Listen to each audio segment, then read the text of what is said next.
And welcome back to the Untold History Channel.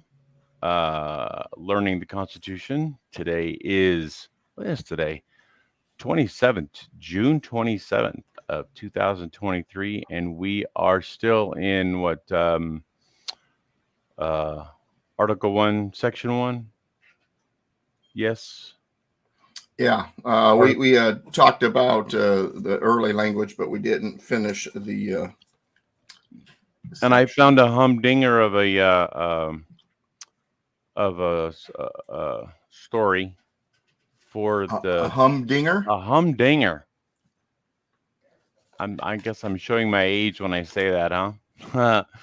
um, do uh, do people have a constitutional right, or do workers have a constitutional right to uh, organize and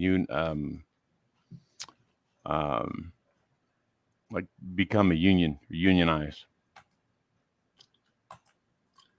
Well, first of all, we don't have a constitutional right to anything. We have God-given rights. So the Yes. question is, do we have a God-given right to organize? And I would say that you have a God-given right to pursue that. Doesn't mean you have to, because the wonderful thing about liberty is there's such thing as choice. The Hmm. problem isn't whether or not people can organize in a union. The question is it voluntary? Some states it is, some states it isn't. Some businesses it is, some businesses or industries it's not. Most industries it's not. Question always comes down to liberty. It's like when I talked about what was going on during the scamdemic. It wasn't a matter of whether or not you should wear a mask, it's whether or not you have the choice to, whether or not you have the choice to take other actions, such as a jab Hmm. or something like that. Same thing with this. It always comes down to choice. You have a right to pursue it, but nothing should be mandatory. Um, so do so. So now the question is, if someone has a right then to pursue organizing labor, then what does that entail? When it comes to our rights, the key is that government's job is to stay out of the way of our rights. Therefore, government's not supposed to make any put in place any obstacles that would interfere with organizing. But also, once again, there should be no requirements that you have to, or that you have to be a member of such an organization in order to be Hmm. employed in a particular industry. So that's Well, the long and there short of was it. there was an article. It was an article that came out on it was like PBS, and talking about how I guess the owner or the maybe let me share this here. No, let me share my screen.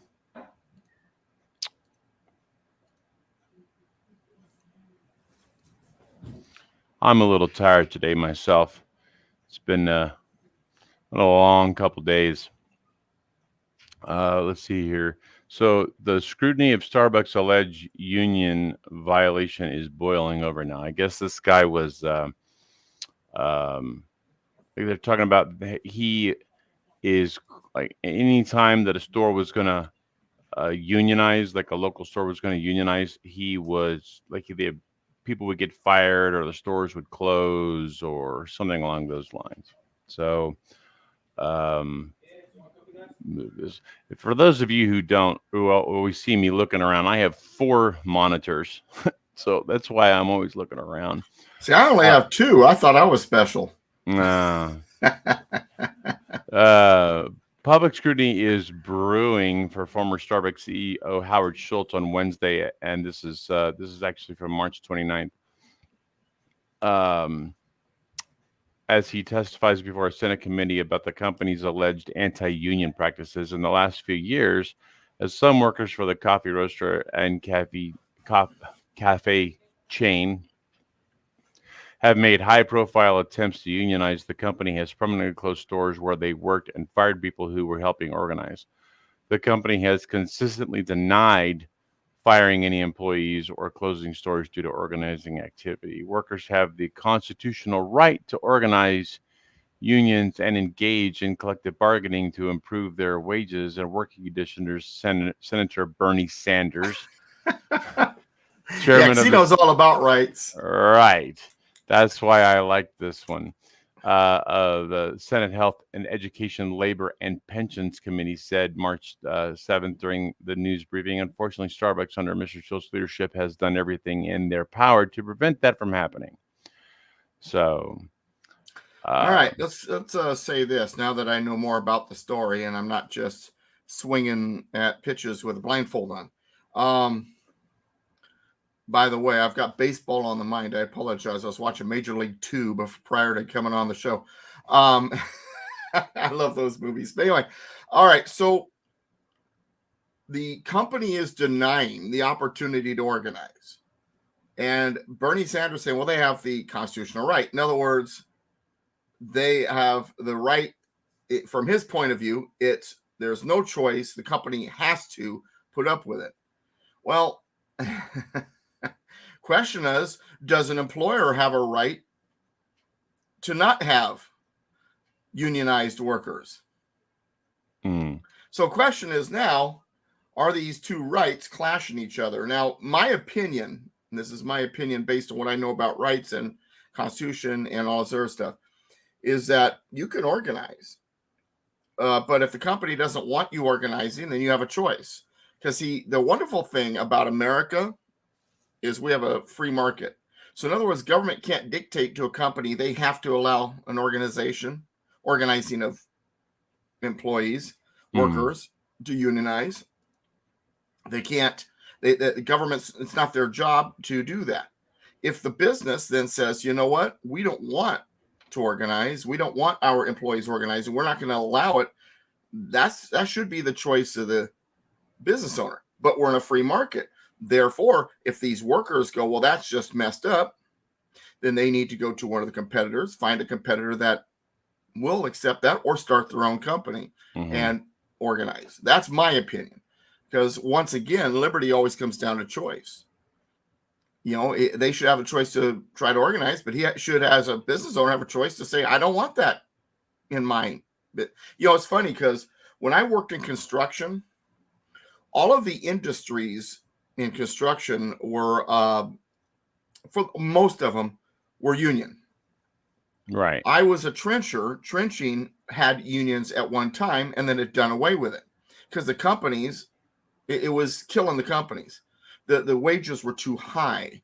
When it came to the unions, what was happening is the wage that was being called for and what could be afforded and not go under didn't match. So the unionization of workers in the trenching industry went bye-bye in order to save the industry. Mm, And that was the industry's call.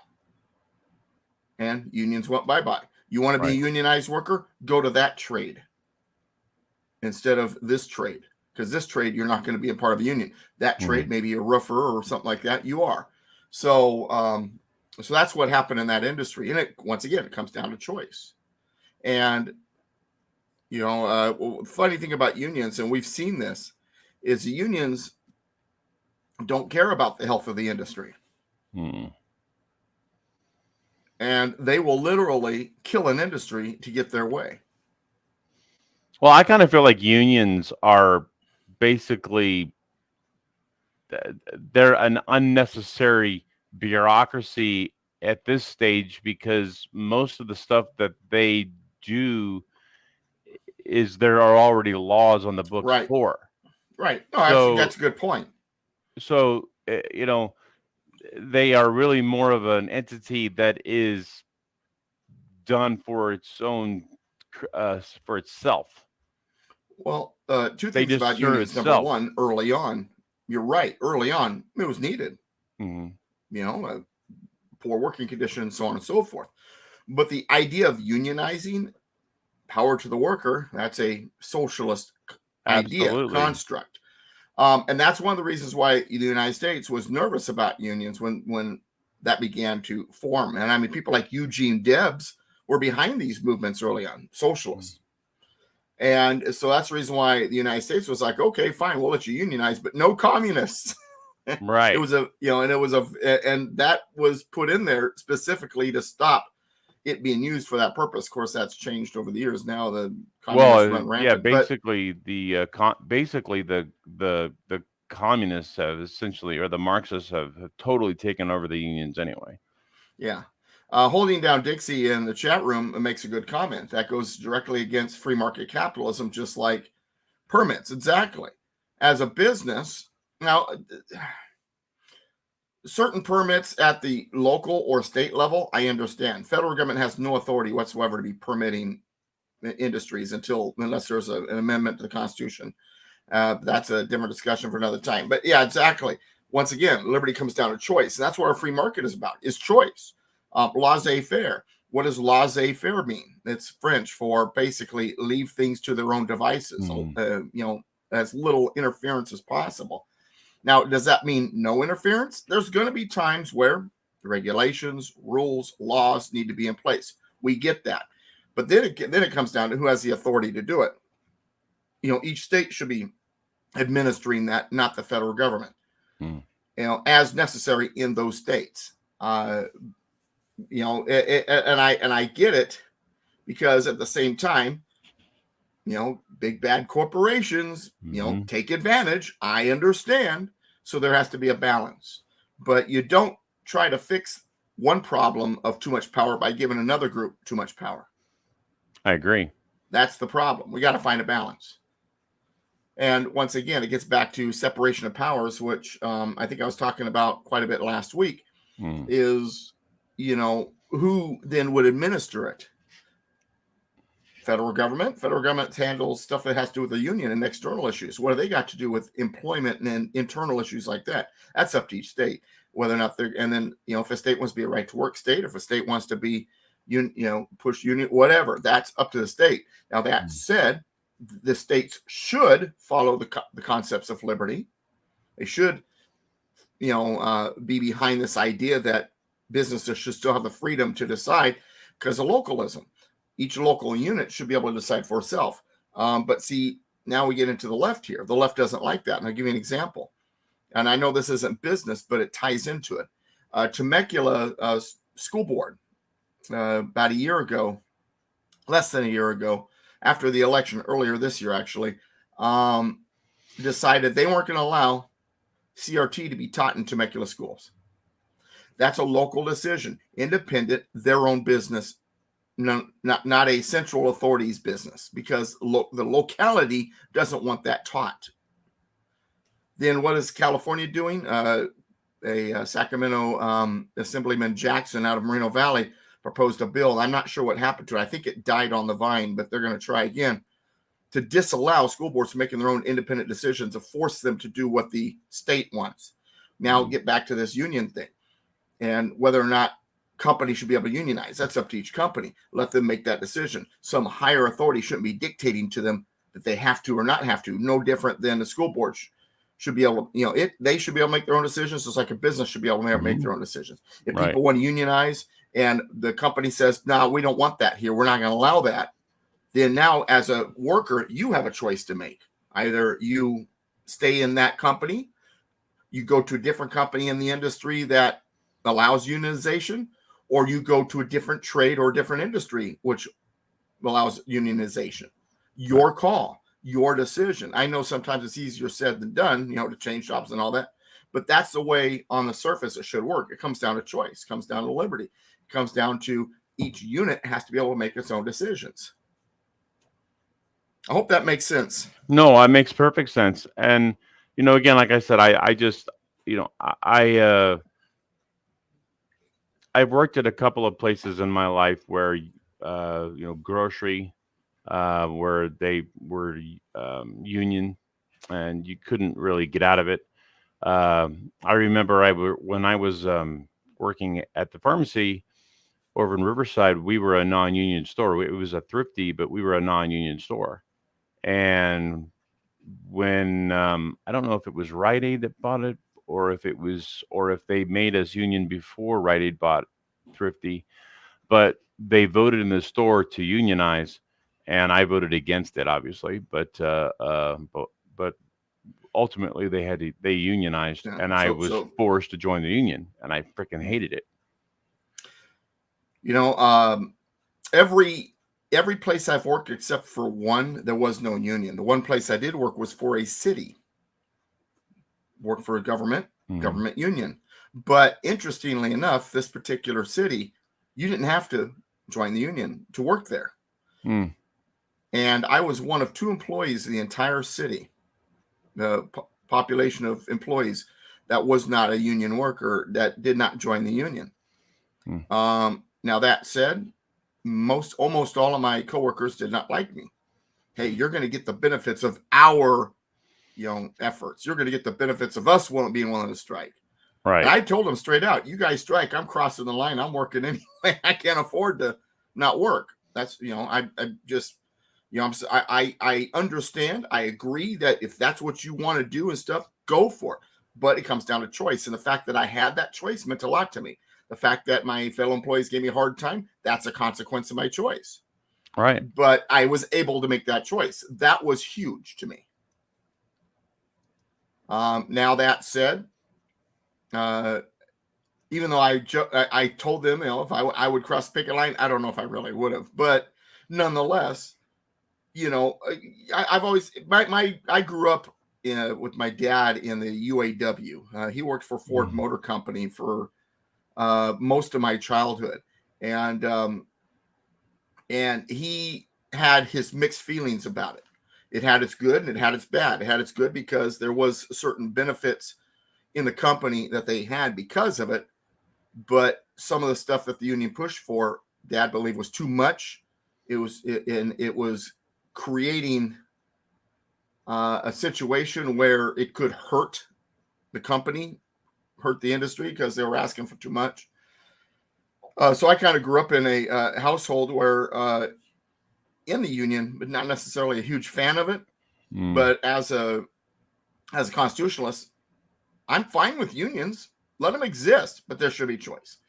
A company should be able to choose. The employee should be able to choose. If there is a union, it should be, I shouldn't have to be a member of the union in order to work for that company. Mm. That's just my opinion. And like I said, when it comes to constitutional concepts, choice is huge. That's the reason why socialism is so anti-constitution. I was talking about this to my wife with my wife the other day. My wife's interesting because the last few weeks she's really suddenly starting to try to understand what I do and what I talk about. And be frank, it's scaring the crap out of her. But and she's No. reading Puppeteers by Jason Chaffetz, which isn't exactly helping Mm. her fears. But she's like, man, ignorance was bliss. But anyway, when it comes to choice, everything comes down to choice. For example, healthcare, socialized healthcare. What happens if there's socialized healthcare? Your choice goes away. Now you can't choose who's going to take your healthcare or whether or not you even have it. By the And way, I'm sorry. By the way, I just wanted to make a point. I don't know if I said this to you the other day or if I mentioned this to you, but a friend of mine said that she listens to Tori. Tori says, I don't know if you know who that is. Uh, and apparently, the entire ACA was really the whole purpose of the ACA was to break HIPAA. That was one of the main thrusts of the of from a government standpoint was they wanted to get rid of HIPAA. They wanted to break the HIPAA. When I heard that, I was like, man, that makes so much I could sense. see that. Yeah. I can't confirm that's why, but I could totally see that. Yeah. As for choice, I remember I was a podcaster for podcasting was called podcasting. I was on Blog Talk Radio. We called it online radio back in I think it was 2007 when I started doing that. And I had a listener who was in Toronto, and at the time I was in construction, Mhm. and I was paying for a PPO. And after my company paid for, I think it was 75% of me and like half of my wife and half of my kids, is I guess what they were covering. Um, and I was still paying like $680 a month for my PPO, but it was a kick butt PPO. It was one of the top So I was willing to do it because it was a real. I mean, I had no copay, and they, once I got past like $1,000 or something like that, they pretty much covered almost everything. So for the year, so it was a great plan. And so I was talking about insurance and I was talking about socialized medicine, but the fact is, having private insurance was expensive, and so I understand how people might want socialized medicine. So this woman who listened to my show, who lived in Toronto, she calls up and she says, "Well, let's see which is more expensive," because she, grew up in Canada and she remembered when socialized medicine took over and so on and so forth. And she figured it out. We figured it out.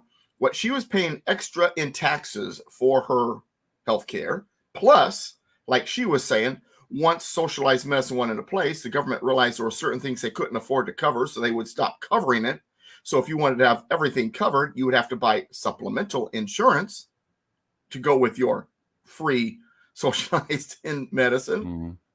And the cost of her taxes and her supplemental insurance was more per month than what I was paying for my PPO. So her free insurance wasn't so free. Right. And she didn't have choice. I had choice. So mine was cheaper and I had all the choices in the world. And they have no choice. And like she said, long lines, they may approve something. If not, then you hope your supplemental insurance does, and so on and so forth. So and the reason why I bring that story up and tie it into this with the union, it all comes down to choice. When there's choice, things operate better. It's more efficient. Economically, it works out better. There's when there's choice, there's more incentive to do well for a industry to do well, and so on and so forth.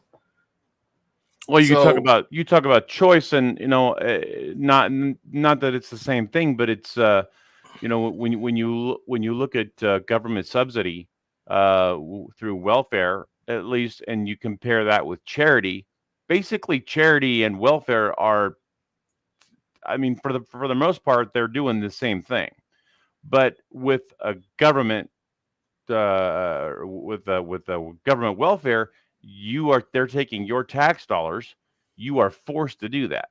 right, there's no But with choice. the but you don't really have a say in how it's spent. Right, With charity, if you're giving money to a charity and you find out that they're corrupt or they're keeping more of the money or you don't like how they're doing it, you can choose to take that money and to give it to somebody else. right. Well, and let me say two things on that. Number one, choice. Of course, there's a caveat. Choice works as long as it's not interfering with another right. So in other words, I can choose what I do unless what I choose interferes with, say, your right. I can choose Mm-hmm. to swing my arms as long as it doesn't interfere with me hitting you in the face, because you have a right not to be hit in the face. Right. Mm-hmm. Okay. So choice, of course, has its limits too. Or it's like abortion. Oh, I choose abortion. Well, but the person didn't choose to die who's in the womb. There's an interference with somebody else's rights. So suddenly that choice should not be permissible. Number one. Number two, when it comes to choice, we have to remember that and I almost lost my train of thought here. It's going on the other thing. And when it comes to choice, ultimately, what it comes down to is, how do I explain this right? I just lost my train of thought too at the same time. I'll get to it Well, later. I think we've covered this enough. Let's get to the Constitution Yeah. because Well, and that's but what. Oh, I remember the other thing, real quick. Social Security is great, except for one, it's unconstitutional. The federal government's got no authority doing it. And number two, how come I can't choose to opt out of it? right. What if I don't want to pay into it and I save up for my own retirement? What if that's my choice? So the problem is government usually tries to eliminate choice in everything they do. All right. Yeah. So I'll do a real quick review of just a few minutes on what we talked about so far, and then I want to get deeper into our houses of Congress. So all legislative powers herein granted shall be vested in a Congress of the United States, which shall consist of a Senate and House of Representatives. So we went over all means all. Legislative powers is the power to create law, modify law, and repeal law. Herein granted inside the Constitution. It's granted in the Constitution. Shall be vested. Vested is our word for separation of powers. Vested means, one, it's exclusionary, only Congress has the legislative powers, and two, that it's irrevocable. They can't give it away. That's what vested means. In a Congress of the United States. Now, here's the part that's we really didn't get into as much, and I want to get more into it, which shall consist of a Senate and House of Representatives, two houses of Congress. And this is actually, to us, it's so normal to have two houses of Congress, we really don't think about it. The Continental Congress that existed prior to the Constitution, under the Articles of Confederation and under the Declaration, was one house. It was a single house Congress.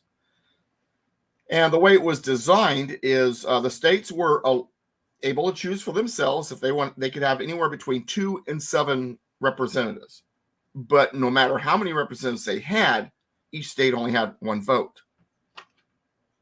So different animal. So the fact that they came up with two houses is huge. Now, of course, we've seen two houses, bicameral Congress, bi meaning two, cameral mean chambers, bicameral throughout history. Good example, English Parliament, right? You have the House of Lords, you have the House of Commons. So you have the wealthy and the powerful in the one, you have the common people in the other. You go back to, and by the way, that reeks of aristocracy in the House of Lords, of course. Yes, it does. And then same thing with with Rome. The Roman Republic, while a very successful republic, very good thing in the sense of a bicameral Congress, and they had a pretty good republic. They had the assembly, which was the people, and the Senate, which was the wealthy and the powerful and the aristocracy. So aristocracy has always kind of been a part of bicameral Congresses. Now, the founding fathers, when they are constructing the system, they're like, wait a second, Declaration of Independence, all men are created equal. There's not supposed to be an aristocracy. There's not supposed to be nobility. There's not supposed to be a privileged group that's above everybody else. No aristocracy, no, especially by lineage. But on the same token, looking back in history, we recognize that having an aristocracy in one of the houses serves as a check against the people, and the people serve it as a check against the aristocracy. So we want an aristocracy, but yet we don't. How do we resolve that? So what they did is a sort of a pseudo aristocracy. In other words, they're not nobles. They're not there because of lineage, but originally the senators were appointed by the state legislatures. In order to be appointed by state legislature, you need to be been in the system for a while. They trust you. You're someone who's become known in the political system. So it's a pseudo aristocracy. You've been in the system. You're part of the system. You've been around, but it's not because of lineage. It's not because of nobility. It's because you've worked your way, into the system. You've been there for a while, and the legislature trusts you to represent them in the Senate. So it's sort of a pseudo aristocracy. You got to remember, when this Constitution was written, that what they wanted was a mixed constitution. They understood that democracy by itself is dangerous. Yeah. Too much power in the hands of the people will screw it up.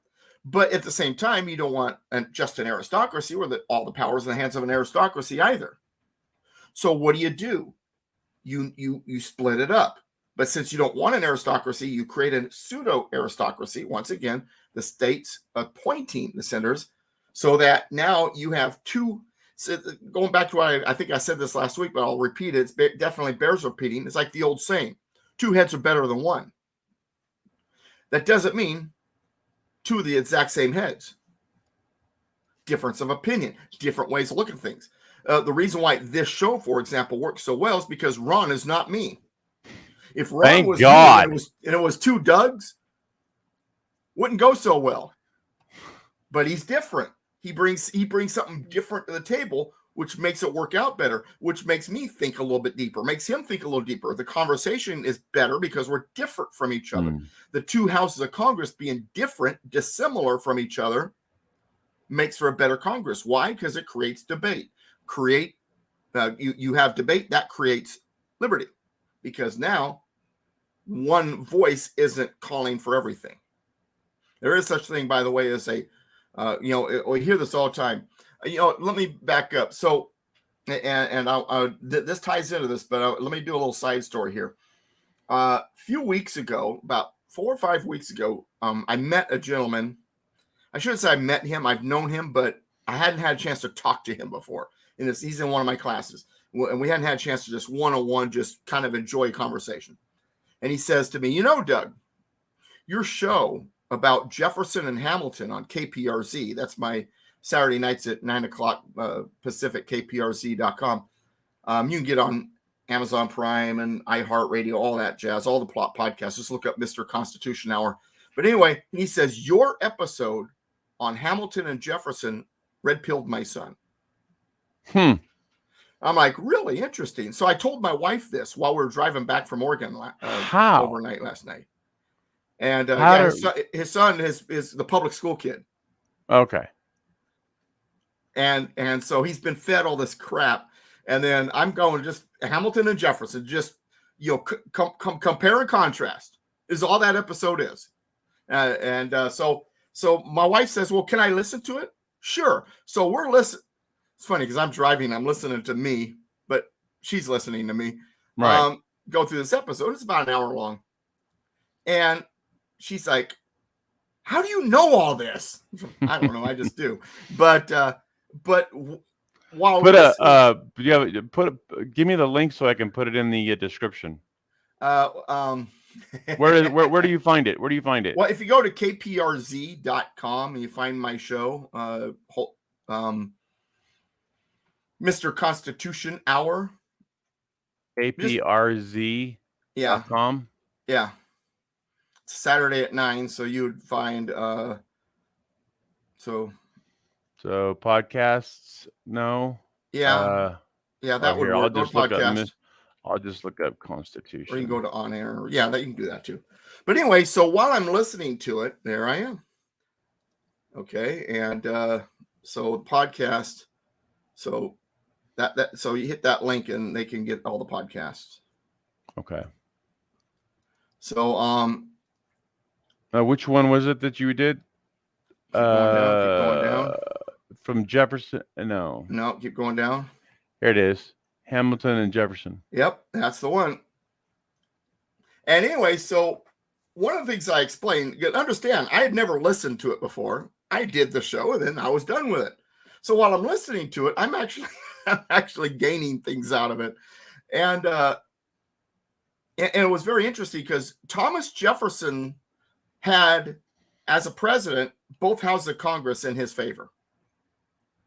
And compared to the Adams administration and the Washington administration, they passed very few laws.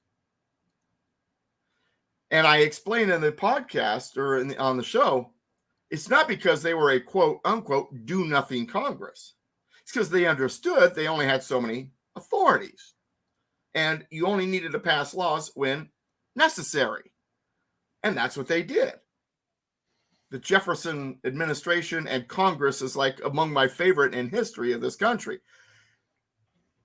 And the reason why that's important, the reason why that ties into this is now we've got a Congress. We're told if they're not passing laws all the time, they're a do nothing Congress. Right. Please do nothing.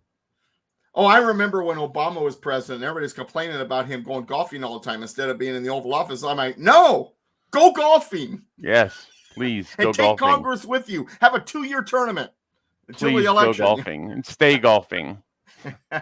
But the reason why I bring all this up is our Congress is bicameral, so they think differently. There's supposed to be debate. It's supposed to take time.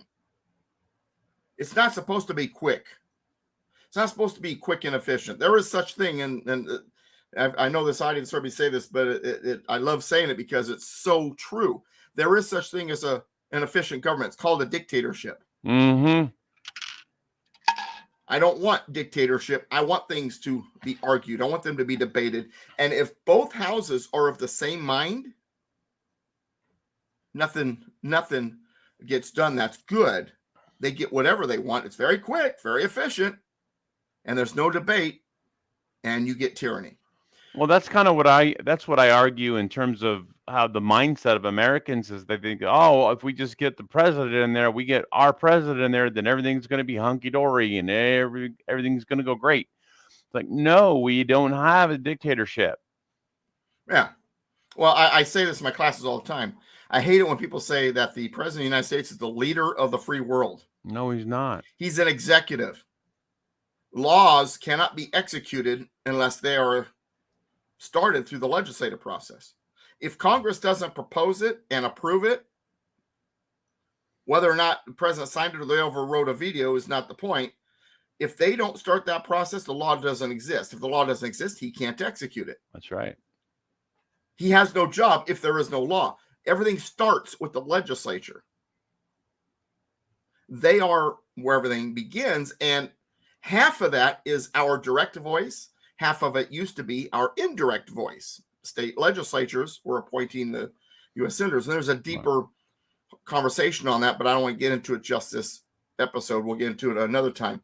So you have these two houses that are different from each other by design. When Thomas Jefferson, who had read the Constitution for the first time while he was in France, he was on foreign shores when he first read the Constitution because he wasn't at the convention. He was in France on a diplomatic deal. He and John Adams, were both in France at the time. And basically, Jefferson wrote back, "Hey, guys, job well done." But when he got back, he was curious about the two houses and the way they were designed. He hadn't thought of that himself. You have the states appointing one, you have the people voting in the other. The one the people vote in, the state with a more larger population has more representation. But the ones where the states are appointing, they're even Steven, 2 per state. And you've got, democracy in one, you have a pseudo aristocracy in the other. And he asked George Washington when he got back about it. And because George Washington, remember, was president of the Constitutional Convention. And he asked him about it, and George says, well, it's sort of like that hot cup of tea you're drinking. The hot cup of tea is the House of Representatives. But when the tea is too hot to drink, what do? You pour it in the saucer, then you sip it from the saucer. That is the Senate, where cooler heads prevail.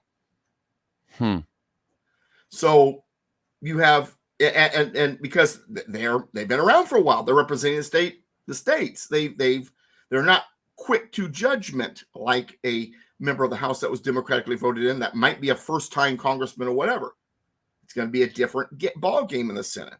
That's the reason why the Senate are the ones that ratify treaties. That's why they're the ones that confirm nominations. Because they're the ones that are more experienced. They're representing the state's interests and so on and so forth. So you had to be older to be in the and you got to be older. Well, let's do that real quick. So in Article 1, Section 2, House of Representatives shall be composed of members chosen every second year, only a 2-year term. They're democratically voted in. They cannot be recalled by the voters, but don't worry, you only have 2 years to fix your mistake. They can be expelled by their fellow members in Congress. That's a different section for another time. By the people of the several states, and the electors of each state shall have the qualifications requisite for electors of the most numerous branch of the state legislature. In other words, the requirements for holding office would be the same as that of the state assembly or state house. Then it says no person, or I'm sorry, not the requirements, I mean of the voters. In other words, whatever the age of the voter is, whatever the requirements are to vote, the electors. To vote for their state house, it's the same requirements for this. No person, now you got to remember something. Let me back up here. Let me clarify that better because that was awful. Let's remember something.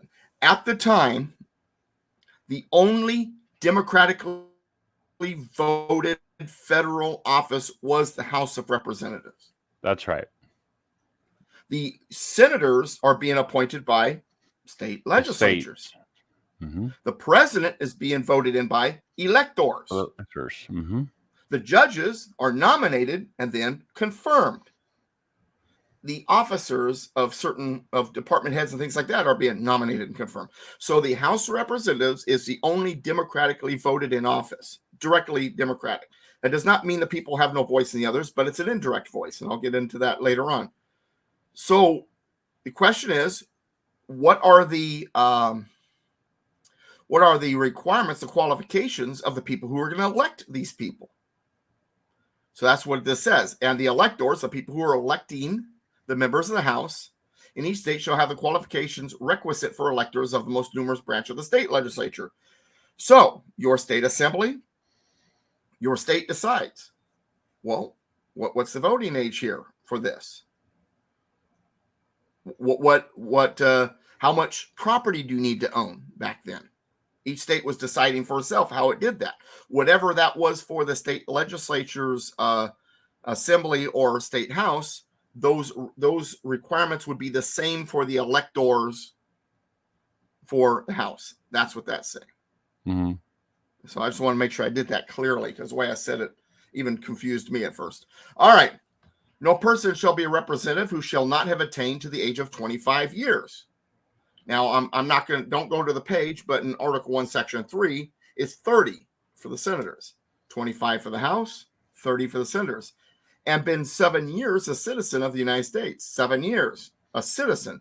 So you don't have to be a natural-born citizen. You could be a naturalized citizen, but you have to have been a citizen at least 7 years. In the Senate, it's 9 years. So you see the difference here. The higher position, the Senate, you'll notice in Article 1, Section 1, that when it says which shall consist of a Senate and House of Representatives, it lists the Senate first. It's the upper house. These are office holders that have more responsibility. They're held in higher regard. They need to be older. They need to have been citizens longer than the others, and they're going to hold a longer term. Instead of 2 years, it's 6 years. And then it says, and this gets confusing, so I'll read the whole thing after I read this so I can help you understand. And who shall not, when elected, be an inhabitant of that state in which he shall be chosen. That is not saying not inhabitant. That's saying you have to be an inhabitant. Who shall not is, goes with no person at the beginning. It's a double negative. No person who shall not, when elected. I know. That's just the way they wrote. Be an inhabitant of that state in which he shall be chosen. So in other words, you have to be an inhabitant of the state you're representing. Now, notice something about the members of the House here.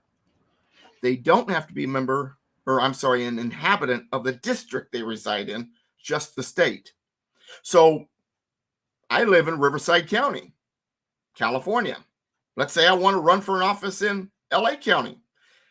Constitutionally, by law, by rule of the rules, I could.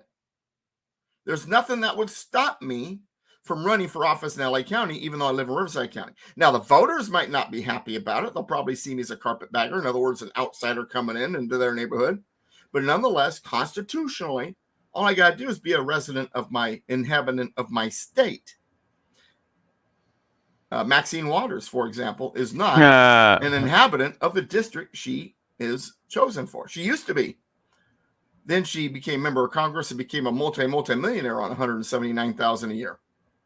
Boy, that's a accomplishment. How lucky she is. Yeah, boy. So now she lives in a mansion in a different district. So, folks in that district, you should feel good that your representative loves you so much that she moved the moment she made some money. But anyway, but my point is, you do not have to be a member of your...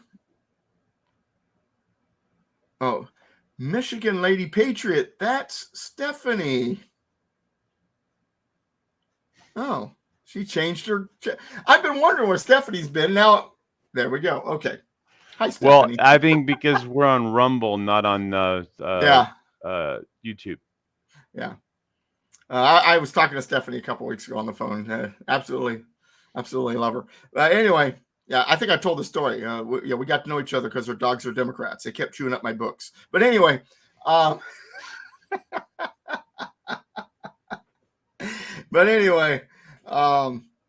she's a lot of fun to talk to. Good to see you, Stephanie. All right, so, but now, hopefully you're getting my point here. So we have an upper house, the Senate. These are people that they're not aristocracy. They're not nobles. They're not privileged, but they are at a higher level politically because they've been in the system longer and they got appointed by the state legislatures. They've been around the block a few times, so to speak, politically. So it's a pseudo aristocracy. They're not above the members of the House, but it is a higher ranking house due to, and it's considered that way, the upper house. All right. Hopefully that all makes sense.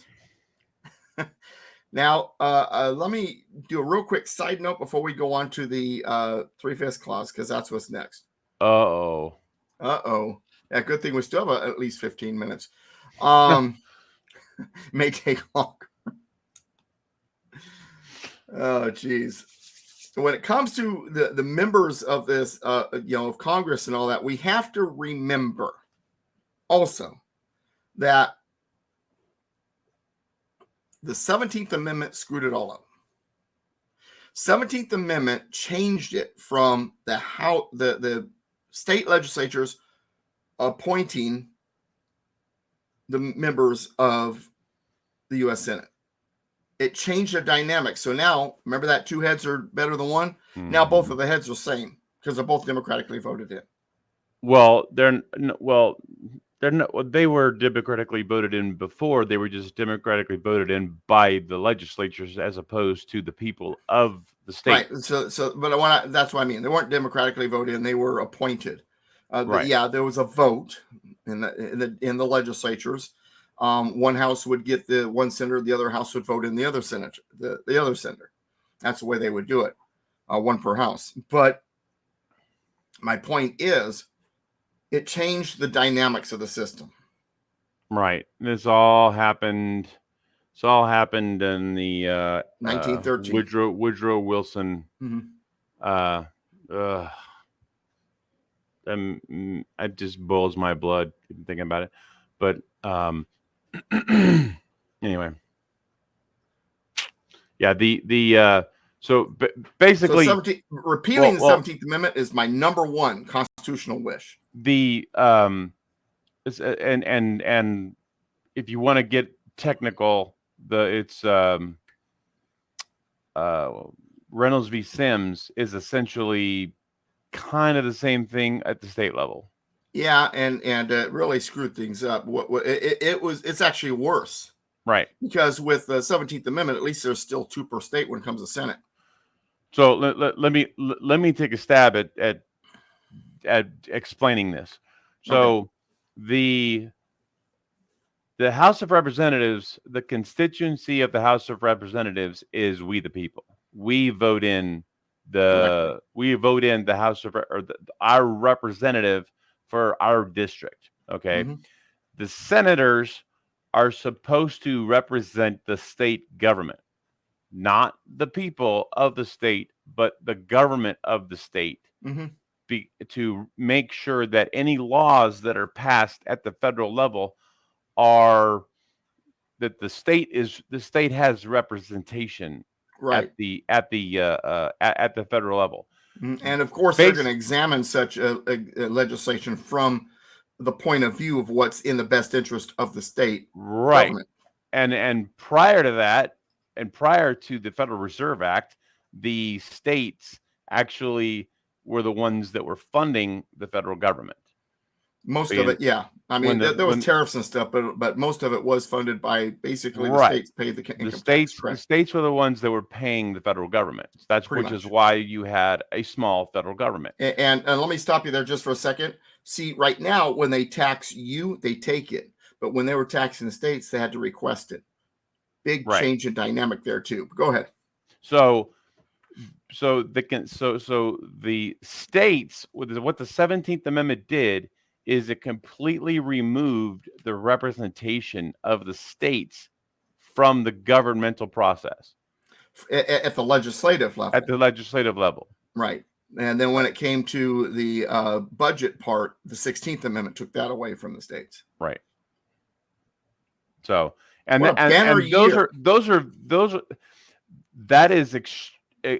is so powerful.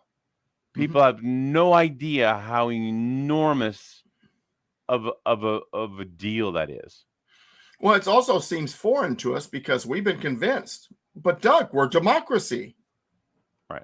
We don't understand anything other than democracy. We've had it pounded into our head. Democracy. Right. The constituency of the House is the people. The constituency of the Senate is the state government.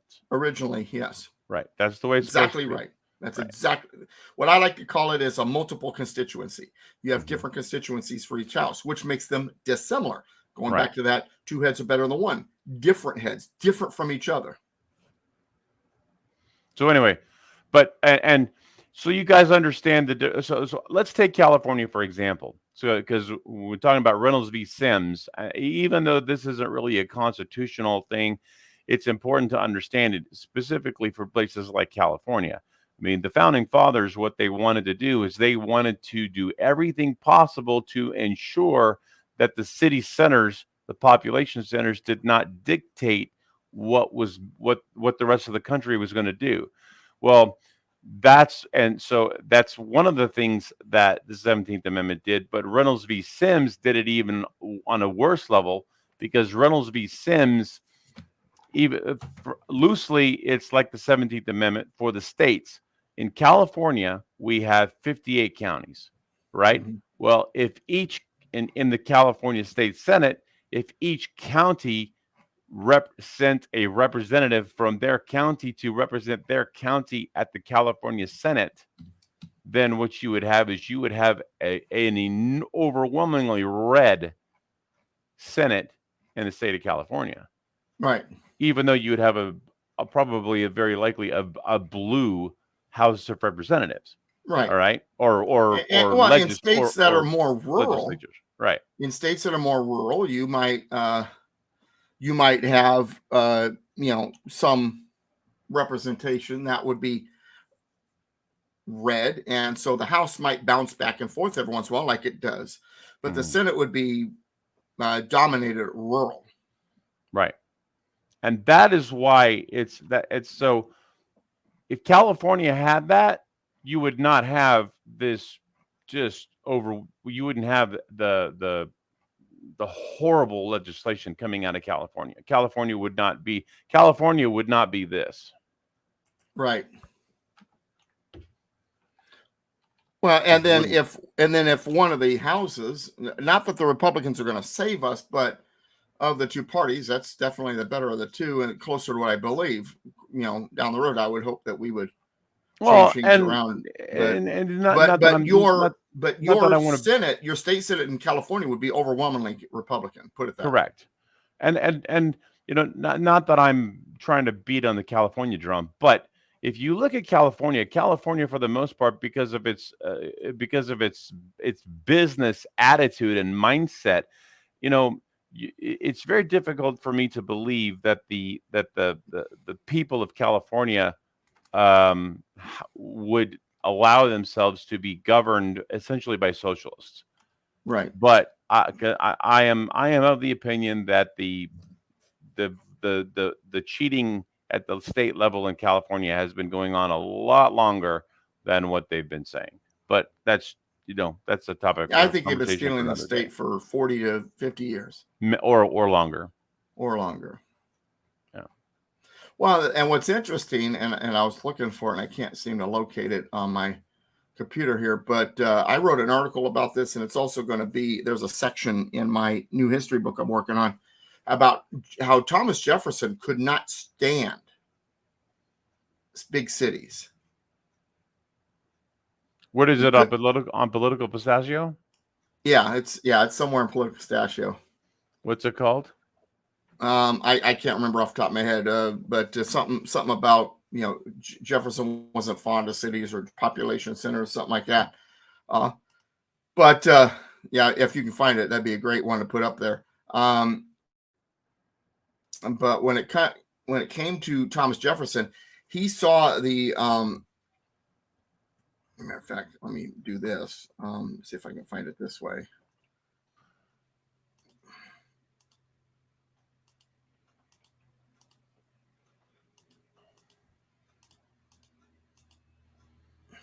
Jefferson was, here we go. I found it in my book that I'm working on. So Jefferson was not fond of large cities and believed that tyranny rose from large centralized population centers.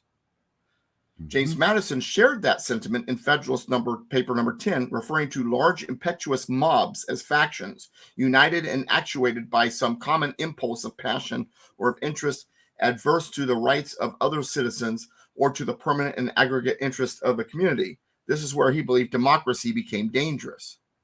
Jefferson was clearer in his writings regarding the dangers of people piled upon each other in large cities. Quote, when we get piled upon one another in large cities, as in Europe, we shall become as corrupt as Europe. Unquote, Thomas Jefferson. In the cities, the large populations require more regulations and more government influence on the lives of the people. Jefferson explained, my reading of history convinces me that most bad government results from too much government.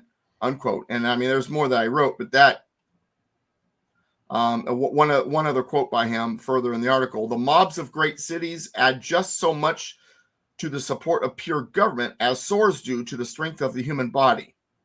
It is the manners and spirit of the people which preserve a republic in vigor. A degeneracy in these is a canker which soon eats to the heart of its laws and constitution. Not a fan of cities.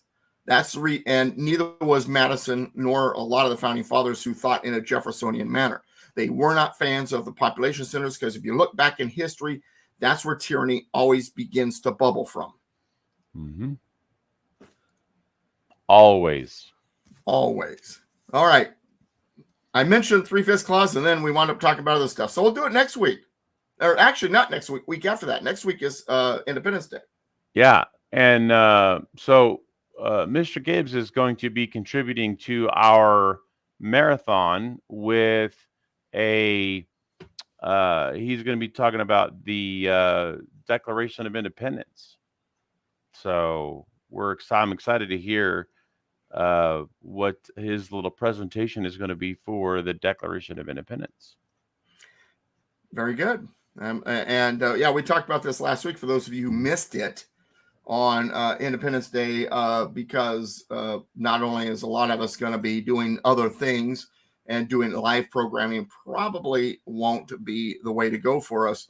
Ron had the idea, well, then let's do a bunch of pre-recorded stuff. Let's have a marathon of different people talking about different things. And I'm excited to put my input in. And Declaration of Independence, of course, Independence Day. That's what it's all about. The right. Declaration of Independence, the writing of the Declaration of Independence. But Doug, where might we ask, are you going to be on Independence Day? Well, I'm glad you asked. I'm going to be reading a section of the Declaration of Independence at the Jefferson Memorial. Now, here's the fun, and I just found this out yesterday. There's a second event later on that day, 9 o'clock in the morning, Washington, D.C. I'm in Chattanooga on Holding Down Dixie is asking me, when am I in Chattanooga? I plan to get into Chattanooga on the evening of the 2nd. I plan to, matter of fact, I got to call my friend Tim out there about how we're going to organize this, where I'm going to be and all that jazz. Breakfast somewhere in Chattanooga, meeting with people in the area that enjoy what I do. I'll put it on politicalpistachio.com once I know for sure. So that way, if you're trying to figure it out, go to politicalpistachio.com as that date approaches, and I should have it hashed out. So I'll be in Chattanooga. Then from Chattanooga, I will then go to Washington, D.C. I'm staying in Washington, D.C. on the 3rd and the 4th. Then we're going to get on the road on the 5th. And Holding Down Dixie, Lori DeVry says with Alan Myers, correct. Alan is going to be flying into D.C. on the 2nd. So while I'm in Chattanooga, he'll be in D.C. And then on the 3rd, we're both staying in D.C. Then he'll be staying in Philadelphia on the 4th. Here's why. Because after that morning event at 9 a.m. at the Jefferson Memorial, and I don't have a long, I mean, there's like a bunch of people reading different sections. So I'm not going to be there long, but it's worth it for two reasons. Number one, because my wife's going to be able to take images of me reading the Declaration of Independence in front of the Jefferson Memorial for a crowd. That right there is awesome. But then what I just found out yesterday is after that, we have something going on at Independence Hall in Philadelphia. So we're going to take off there to do an event there in the afternoon. So I'm like, okay, now the trip is complete. Jefferson Memorial, Independence Day, Independence Hall, both on Independence Day. You can't ask for more than that. And the gentleman who's I guess we're doing the event at Independence Hall, uh, I guess either knows the people works there or works there or something like that. So I think I've been told this, but I think that means I might have a chance to see a few things at Independence Hall that maybe the average person don't get to see. So I'll let you guys know. Are you? How long are you going to be in Philly? We'll be in Philly that afternoon, and then I'm going to drive back to DC that night to my hotel. Oh, bummer. If you had it little bit longer in Philly, you should go across the river and see the New Jersey. Oh, is she there now? She's a museum in Camden. All right. Well, might be doable. Something else I'm wanting to do while I'm there, because I didn't get a chance to do it last time I was there, is go to the Powell house where Elizabeth Mm. Powell and Samuel Powell lived. And for those of you who know me well enough, you know how fond I am of Elizabeth Powell. If you don't know who she is, she's the woman who said to Benjamin Franklin, "Doctor, what have you given us? A monarchy or a republic?" And he said, "A republic, ma'am, if If you you can can keep it." keep it. That was Elizabeth Powell he was talking to. So yeah. So, Now Lori says, "Get video, please." hmm. Hmm. Well, I have um, to see if my wife can run a video player. That's a good idea. Winters, we're probably going to be. I think it's going to go on everybody's channel. So it'll be on Alpha, mine, Mike, uh, everybody, and Glitch. So I think we can stream it to multiple channels. So I think it's going to go on all of them. Well, But you can count. I think you can count it on being on Glitch. Is going to be the main one. Holding Down Dixie says it's funny how close all those places are. You know, it's funny because in 2002 I visited Northeast United States, and we saw like 14 states in 12 days. Yeah, They're all crazy. right next to each other. I know. The only states that I actually haven't been in are all east of, or they're east of New York, and I can do them all in a day.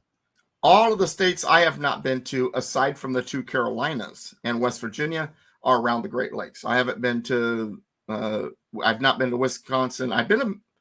Wait a second. I have been to Wisconsin, but like the southwestern tip. But I haven't been to Minnesota. I haven't been to the Dakotas. I haven't been to Michigan. I haven't been to northern Iowa or Iowa. I haven't been to Iowa at all. Northern Ohio, northern Indiana, northern Illinois. I hit the southern tips when I drove down to 70, and I just drove through those states. So I really haven't seen those states. But Right. I'm hoping we'll see in late September. I might go to Michigan. I'm for sure going to be going to Minnesota that time of year, whether I go to Michigan or not. We've already set some stuff up just to what the dates are. It's going to depend on what happens with Michigan. So we'll see. Late September for Yep. that. And then in October, I'm back out in Washington, D.C. And then in see, November, I've got some stuff going on in Montana, Wyoming, out there that way. But anyway, yeah, I got some fun stuff on Very the nice. Barbie. Very nice. Yeah. Well, So yes, you I will want take pictures. I will take video. Thank you for telling me I need to take video. My wife's going to enjoy either hitting the video button on her phone or a video camera, which I think the latter would be better. But we'll see. Because yeah, my wife's going with me, so she'll be my cameraman. nice. Well, you want to close us out there, Mr. Gibbs? I will close us out. United we stand. Combined we kick butt. God bless America, my friends. God bless you. Thanks for watching, listening. You can find me at politicalpistachio.com and douglasvgibbs.com. And the new site, the new renovation is targeted on going live July 1st. douglasvgibbs.com. So we will see y'all in 2 weeks. In 2 weeks, or I'll probably see some of you on the marathon, but we'll see if for the next class for or the Constitution will be in 2 weeks. So enjoy Independence Day, everybody.